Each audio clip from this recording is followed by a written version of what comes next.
Hey guys, I'm Marvin Burwell, and this video is about yeast and candida. Let's jump right into it. Your body is full of bacteria, funguses, and one of those funguses are yeast. So there's a certain amount that should be in your body to help you absorb nutrients from your food and help keep up your overall immunity. So bacteria, yeast, funguses are all good for your body in the proper amounts. The bacteria inside of your gut or your digestive tract helps keep the yeast in check. So you want to get good bacteria in your body. So that's when we move over to talking about dietary constraints, okay? So to keep the bacteria in high levels, to keep the yeast in check, we want to eat plants, okay? Get more plants in your diet to help out with that. Get that in your gut because those are things proper for your actual body. So if we correct the gut, things inside the gut eventually go into the blood, or in the body is what we like to call it, because from the mouth to the butt is actually not the inside of your body. It has to go through the checks and balances inside of the gut to be pulled into the bloodstream,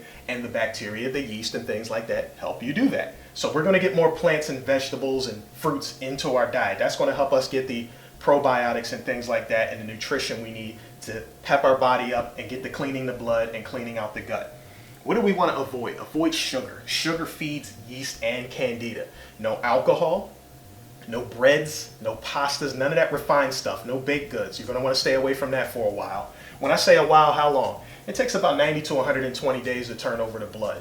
As you get closer to that day, you'll probably notice some really good changes in your body, like skin starts to get vibrant, you start to see blood pressure normalize and things like that. So you get some really good stuff out of keeping up a good diet and having good exercise to go with it, okay? So stay away from the alcohol, the refined sugars and things, and toxins. Toxins like greasy fried food, people who smoke, or locations where there's smoke around, or bad chemicals that you're sniffing in around. So stay away from toxic things. That's what you want to do. What can we do to directly target the candida to lower the amount of yeast in the body? Because overgrown yeast turns into candida.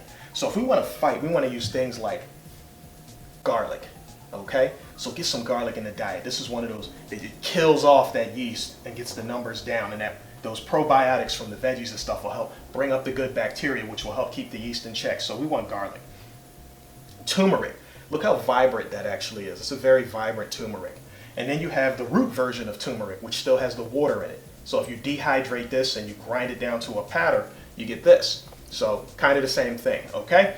Now, if you want to absorb turmeric better, include pepper in the food. So I like to take an avocado, put a little sea salt in there, some pepper, pat some turmeric in it, and just spoon it out and just eat it like that. That's just one of the ways I like to do it. What else is a good killer of that old high amount of yeast and candida? Coconut oil. Coconut oil, like olive oil, is a finisher. So if you make a salad, you can take a tablespoon, put it in there, and stir it in, get a little bit of a coconut flavor. You can do it inside of maybe spinach if you make spinach. Cook down the spinach, and then eventually put a little bit of oil in there and stir it in and then pull it off. Because again, you don't want to put this under a lot of heat, or even high heat at that, because you'll denature it, which means it has no benefits to you. So try and use it as a finisher, where you just take it straight out the jar and eat it, or just eat coconuts or drink coconut water straight up. But coconut oil is something you want to grab. This is Dr. Bronner's brand. You can find that in a lot of markets. Turmeric you can definitely find in a lot of markets. The root can be a little more expensive, but you can find that in some markets like Whole Foods. Garlic you can find pretty much anywhere. So if you can get like an organic garlic, or just garlic in general, just get it in your body. All right, so there you have it. Yeast and candida. Yeast is not a bad thing in and of itself until it becomes overgrown and turns into candida. So we're going to fix the gut. We're going to get rid of the bad stuff. We're going to eat more fruits and veggies, and over time everything will normalize itself. So there you guys have it. That's how I would deal with candida and yeast. Take care.